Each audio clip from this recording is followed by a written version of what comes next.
about 30 minutes, and I'll use the rest of it for the first lecture on nutrition. Dr. McGill and I flipped his suggestion. So, and I think it's probably will work out well. Okay, so endocrine. What do you know about endocrine? Have you had any yet? Yes, Yeah. you have.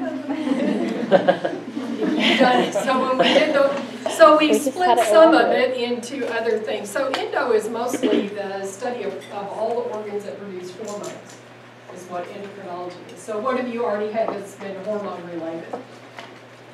Menstrual cycle. HPO axis. Okay, so a lot of it in female. So you've had LH, FSH, estradiol, progestin already. So you've had some introduction to it.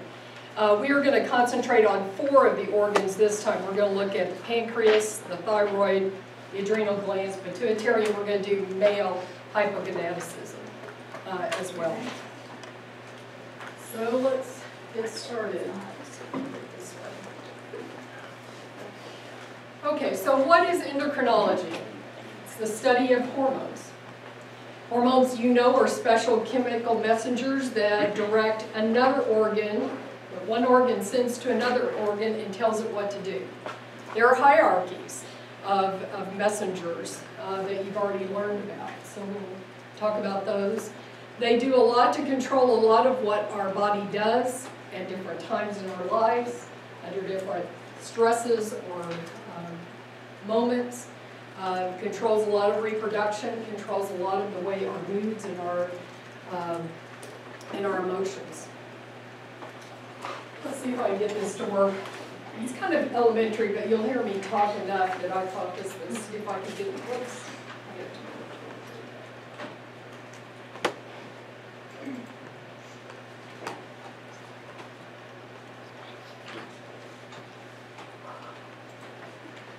This is a nice little site. Let's see if it'll work.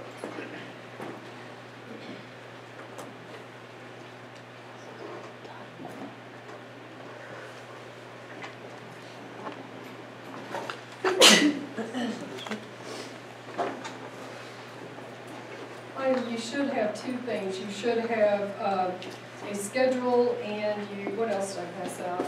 Prescription. Oh, the prescription. You have those? I didn't get one. You didn't get the prescriptions? No. Okay, none of the schedules came back to me, so the extra ones, if I have an extra, here it comes.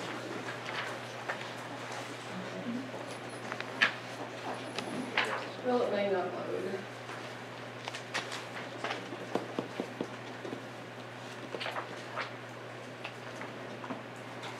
Give it a little bit more time to load. I'm going to make this disclaimer. So I haven't coordinated a module for you all. I did last year.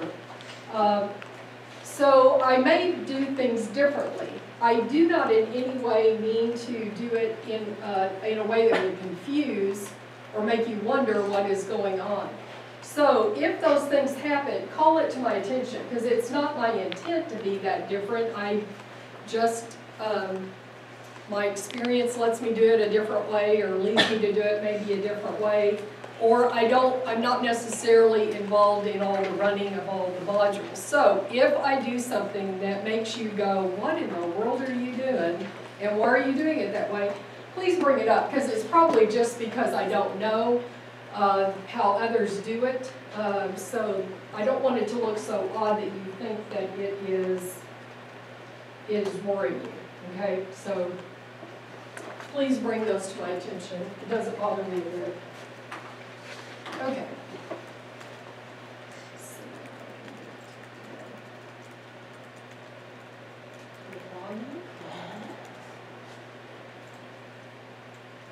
The hypothalamus is part of your brain that controls hormone production by releasing different chemicals to the pituitary gland.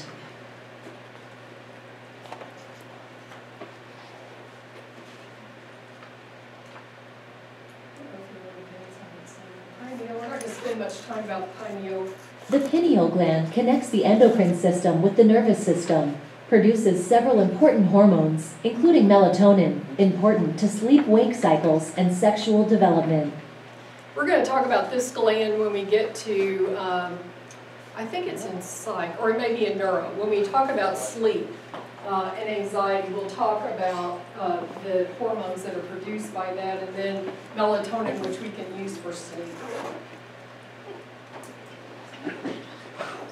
The pituitary gland is likely the most important gland in your body. It is crucial to growth, mental development, and reproduction. Influences or controls the rest of your endocrine system. You've already learned that because we did a lot of it in the last module. The thyroid is located in the front of your neck. It releases hormones that control your metabolism and govern the way your body uses energy.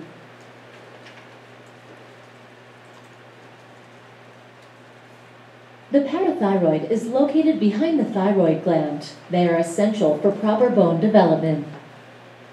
Because they produce what? What's a parathyroid gland produce? Parathyroid hormone. And what does it regulate? Calcium. Calcium. And where do we talk about that? Kidneys. Kidneys and bone. So very, very important in terms of that interplay. We're going to do a little bit more building on that preliminary information we already have. We're going to do the thymus, but...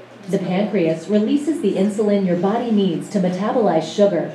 Problems with the pancreas can lead to diabetes.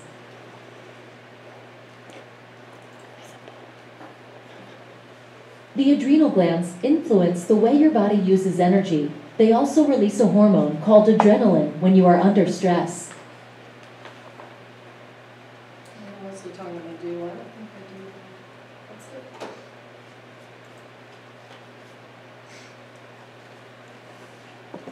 Okay, so the scope of the module, I've already talked about the 5 organs that we're going to go in depth about.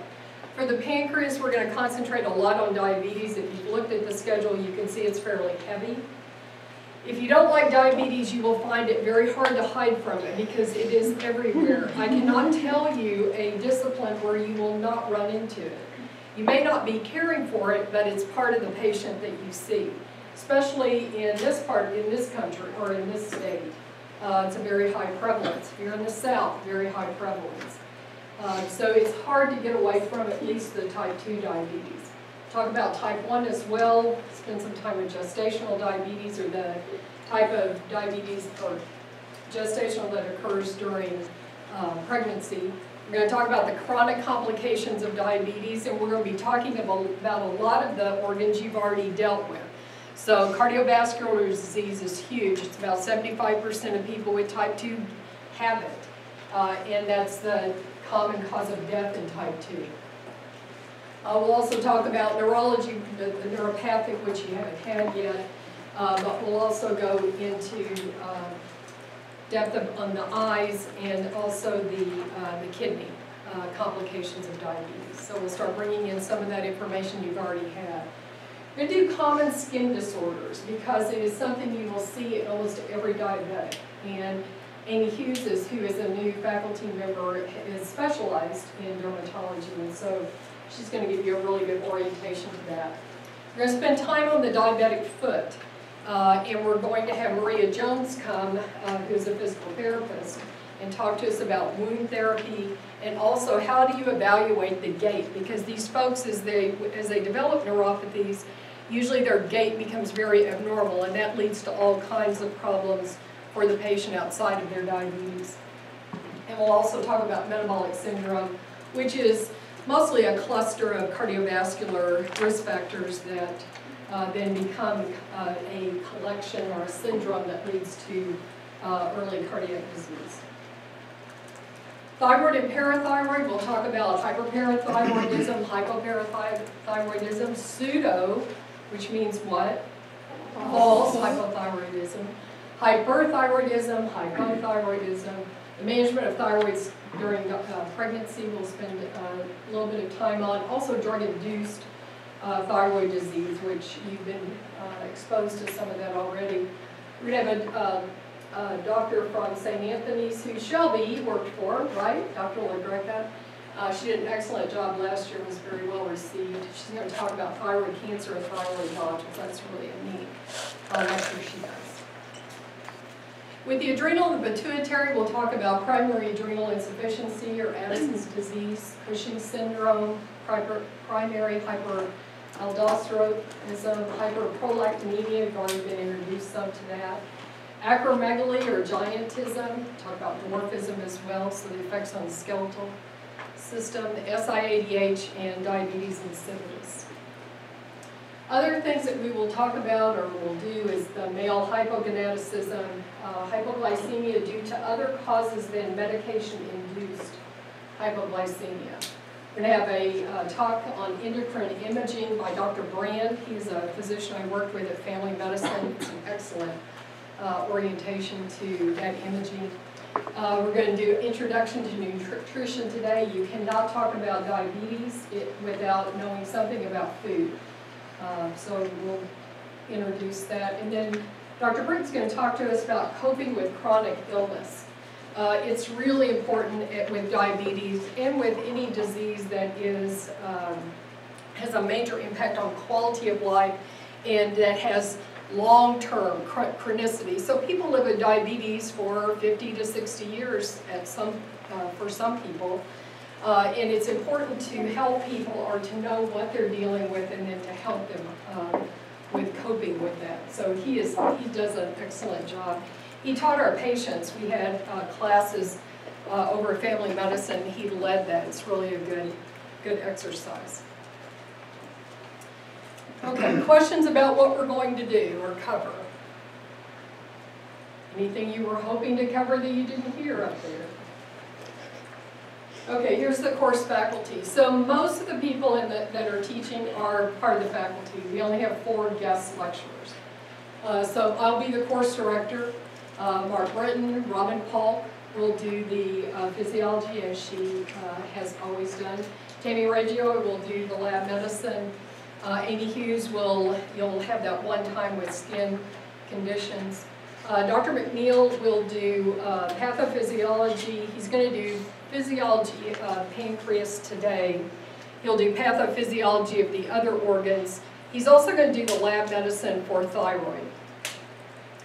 Maria Jones is the physical therapist, and she'll be coming and talking to us at the end of the week about treatment of the diabetic foot and also evaluation of neurologic-induced gait changes. Dr. Andrea Bean, or Andy Bean, will come and she will do physical diagnosis. She'll also she's going to do the talk on hypoglycemia due to other causes. She's also going to do diseases of the adrenal and the pituitary.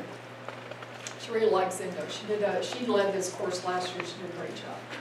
And Nikki Brooks will do the SPBL. She'll also work a little bit with being on, I think, pituitary diseases. Here are 4 guest lecturers. Amanda LaGreca, I've already referred to, physician at St. Anthony's in their thyroid clinic. Becky Carlozzi is a PA, and she will do the Clin Med on thyroid and parathyroidism. Dr. Brand, I've mentioned. Demetrius Farrow works at a clinic that treats men with low testosterone, so he's going to come and talk to us about the male hypogonadism. So out of the whole module, 8 hours will be due to outside faculty. So the concentrations are covered. I think all of them have, I think we 1, 2, 3, 4, 5, 6, 7, maybe not all, but these are the concentrations that we will cover, have information that's linked to, and we'll cover on the test. Other content and skill development will be clinical reasoning and intervention. A lot of that comes through the activities, the SPBLs. We're going to do a BBL as well. Your writing, your prescription practice, and then the medical terminology that those threads that have already been running through the year. Okay. These are, if you go to the course description, instead of bringing the outcomes, which I think are so generic, they don't really help. This is on the first page of the syllabus. So The module is designed to provide the essentials of diagnosis and management of the most common chronic endo conditions. We'll use the organ system approach as you've been used to in all the other modules. That won't be much different. Physiology, cause of disease, pathophysiology, how does it present, how do you assess the person, what laboratory do you order, what imaging might be appropriate.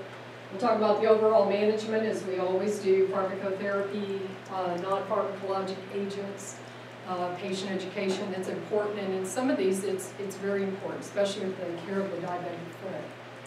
Treatment and care options will cover preventative, emergent, acute, chronic, and some palliative. With diabetes, we won't do all of the acute. Some of that will come in your ER module later in the year. Questions about those? So how are we going to accomplish it? We'll have lectures like we usually do. We're also going to use small group discussions. When you get to endo so affects all parts of the body, and you've had quite a few organ systems to now that I think it is the time and it's important to start putting you in situations where you integrate that. When you go to Good Shepherd, that is, and you see those patients, you're forced into integration. But I know that you don't have a lot of time to sift through all that and kind of reflect on it. So we're going to do 3 small group discussions. One will be, I think at the end of this week, we're going to do insulin cases. Beginning of next week, Dr. Britt will lead you through an integrated diabetes case. And at the end of the module, we'll do an integrated on adrenals, pituitary, and thyroid. I'm going to use a technique called guided design. Has anybody ever been through a case discussion, guided design? You also may know it as progressive case discussion. It is very similar, I think, and it models what you usually encounter in patient care, in that information is slowly presented over time. So we'll do it in groups. You will provide a written answer. So you'll have peer discussion, then you have class discussion, and then you hear the facilitator's feedback. So I like it because you get 3 kind of different points of view, and it continually reinforces the information. So you hear it from your peers and what they know, take it to the whole class, and then you can hear the facilitator's feedback. So it works in a way that you get, here's the problem that the person walks in with, so what do you want to know? So those are the things your group has to come up with. So then everybody presents and goes, here's what I want to know. So you hear what everybody else thinks. And the facilitator says, okay, well, here's what I would want to know. And you get that information back. Then you're given the next step. And so it usually is about a 5 to 7 step process. So it's active, it will be in class, it will be graded. Questions about those? They're not bad. The other thing is that you bring what you know, but you can bring anything else you want. So you can, it's like open book, I guess, concept. You can bring anything you want, but it's time limited as well.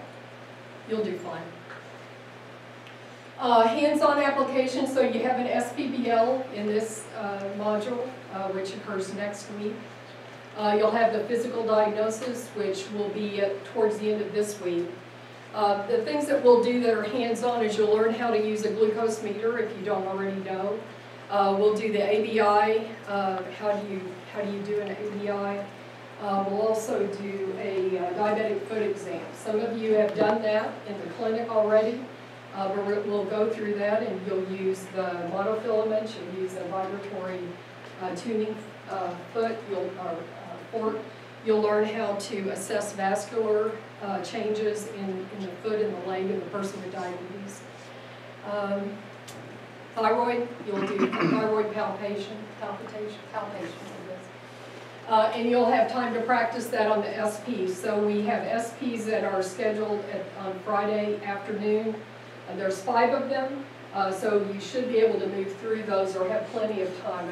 I haven't scheduled that, that's Jessica and Professor Brooks. But I'm assuming that's something you've done before. You're used to that kind of scheduling. Okay, so you'll have time to practice on Friday.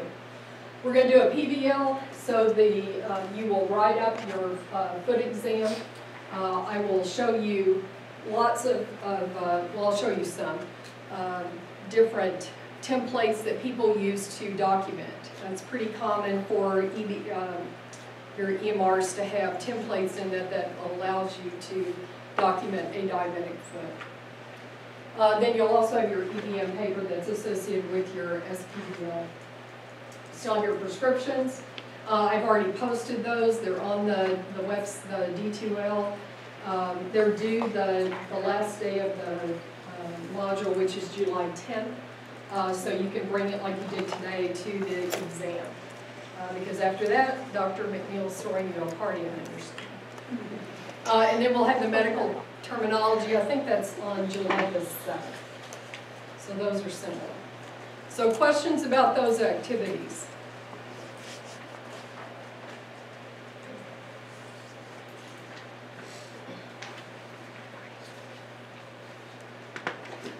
Okay, let's go through the schedule then.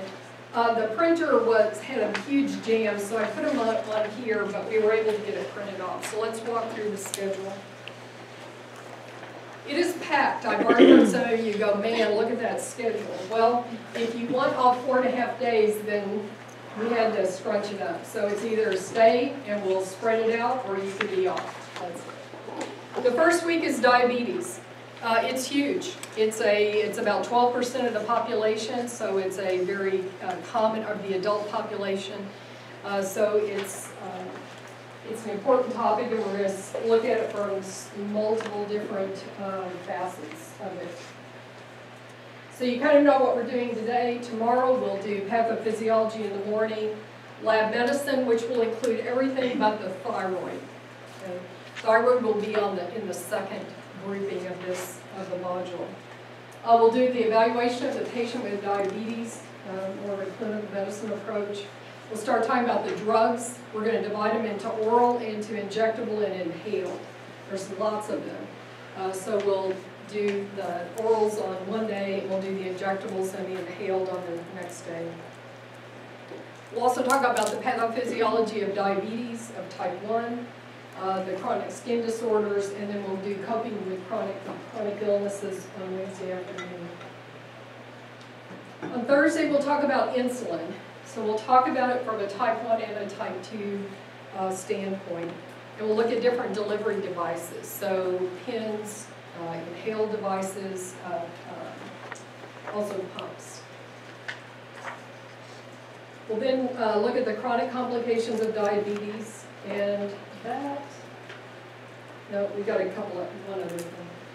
Then we're going to look at, Dr. Britt and I feel that you need, after watching you at at Good Shepherd, we think we need to do an introduction to medication history taking so that you can get better quality information out of what you're asking your patients, and so that you can make better assessments. So we're going to do a brief lecture, but then we're going to do an in-class activity that will give you opportunity to do that.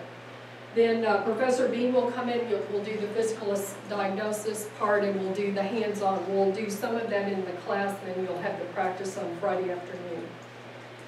Maria Jones comes in on Friday morning. You get to, at least we don't start at 8 on Friday, we start at 10.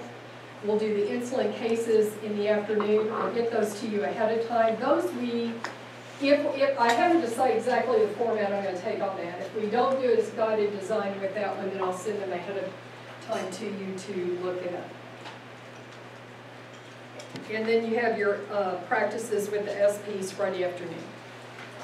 Questions about the first week? It's almost all diabetes.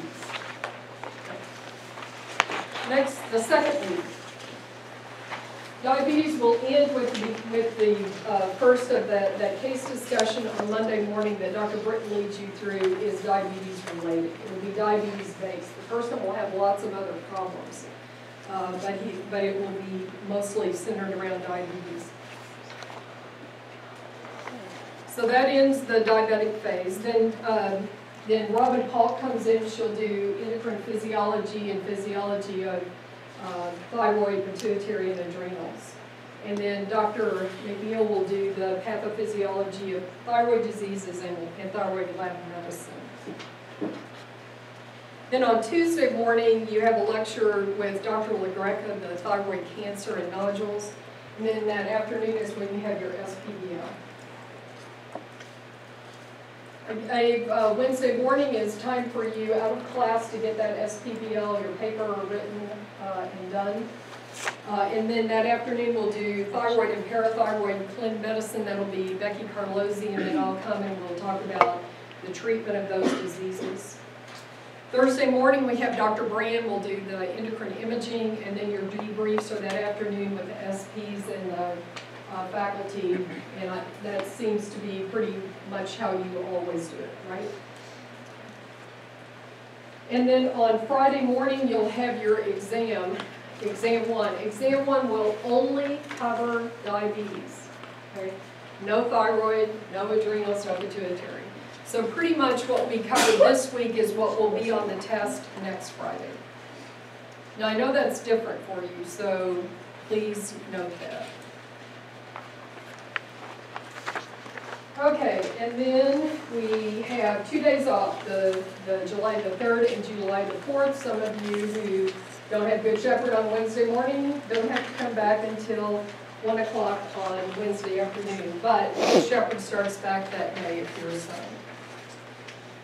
So Dr. McNeil will do the pathophys of the adrenal glands, followed by diseases of the pituitary by Professor Bean, and diseases of the adrenal gland, and I'll talk to you about the different pharmacotherapy of those diseases. Then Demetrius Farrow comes in with male hypogonadism. We'll have our midterm exam on Friday morning, hypoglycemia due to endocrine disorders by Professor Bean that morning. And then that afternoon we'll do the last of our integrated case discussions. I want to bring back in kidney and bone with the parathyroid because we've kind of stuck them in different modules, and I think, and it's integrated. You've got to think about all those when you think about the parathyroid hormones. So we'll bring those back in. So the endo exam will be the next Monday, the 10th. Your prescriptions are due that day or any time before, as always. And then you're done and you have a party. The party was really fun last year, so you should look forward to it. Questions? Doesn't it just excite you? This is such great stuff. I love it. Okay. All right. Let's see.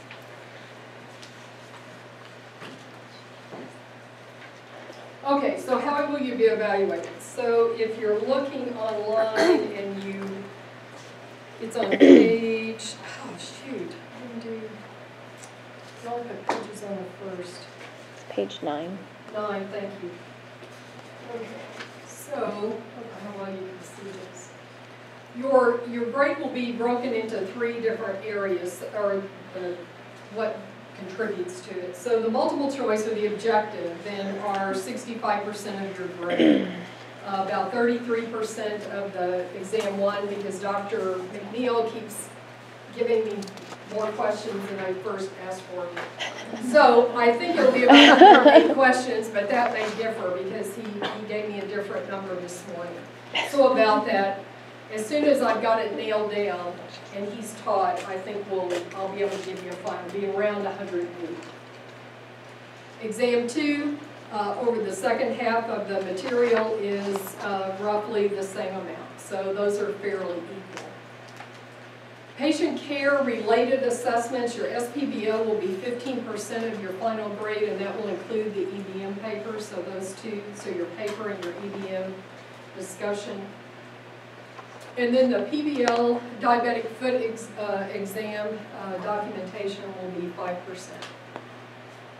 The case discussions will each carry a 5% weight. Those are group There are group grades. So the better you do for your group, the better overall everybody does. Questions about that? Y'all are either really tired or you are really anesthetized to the grades at this point. So which is it? Are you okay? Nothing. You're good with this? Tired.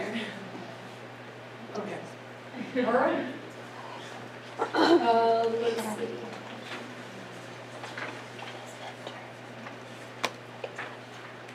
I think the rest of the syllabus is fairly standard verbiage.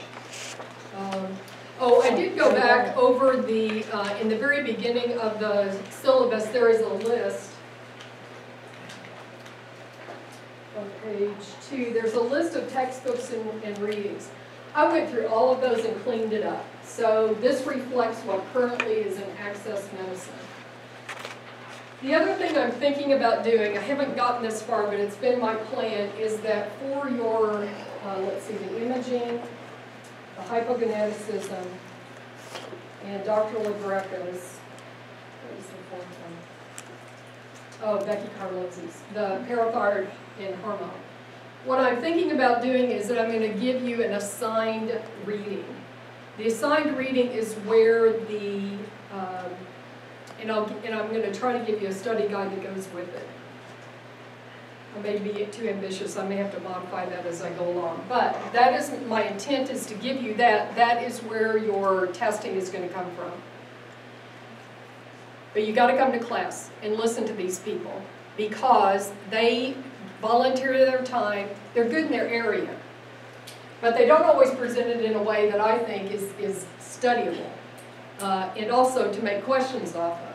So I'm going to give you something that's hard and fast in print that you can study.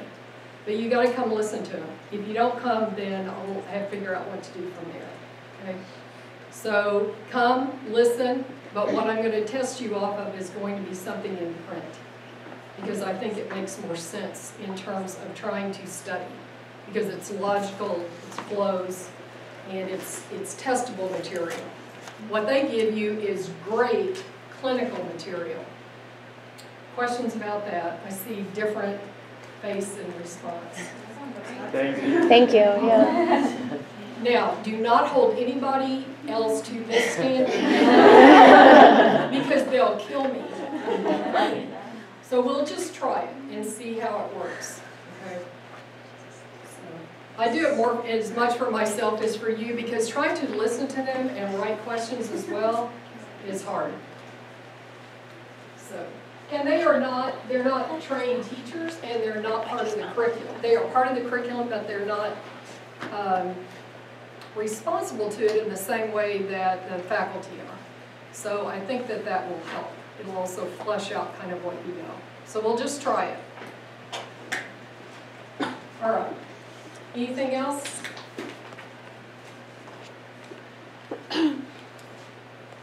On the very last, how many of you take advantage of Access Medicine? Okay, what do you use it for? Just tell me kinds of things that you look for and what you have found helpful. I'm really interested to know. Like clarification, or if there's a controversy between what was said between people, I use Access Medicine to like clarify those things. Okay, Mariah, you had your... Some things that aren't really explained, like they just assume that we know it, I'll go look at that. To fill in? Okay, JC? For lab values, or in labs, like a lecturer mentions a lab or something that we don't talk about, knowing what it is and test for.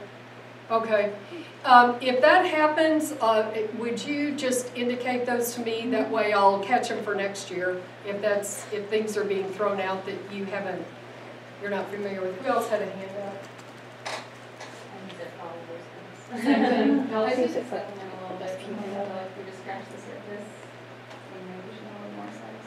Okay. Sometimes in physiology too, like she explains well, but if there's something that I want like step by step slower, then I go there. Okay, I don't think I took anything away, and I made sure that what's documented, in some of them I made the documentation more specific, like here's the section, here's the chapter. Most of these were already up to date in terms of the most recent one on there. Some of some of the publications do a really good job is that they put out an electronic copy every year. That's amazing. Others are, so if you see it, like there's some that are 2011. Greenspan's that's just one of the classics of the chronology, so his is still good. I think nothing is before 2011, so they're all within the last 5 years. Okay, I think that's, oh, and the very last 2 pages are just a list of all the topics. Under the, I want to say under the concentration, but I mean, yes, for the most part, they're all under the concentration, so you have one links. I've already prepared a table for you that breaks down the lecture, the concentration, and the number of questions. But because it seems to be a moving target for now, I'll give that to you later in the week, as soon as I've got it nailed in. Anything else? Okay. All right, then why don't we take a break? If you'll come back a little bit about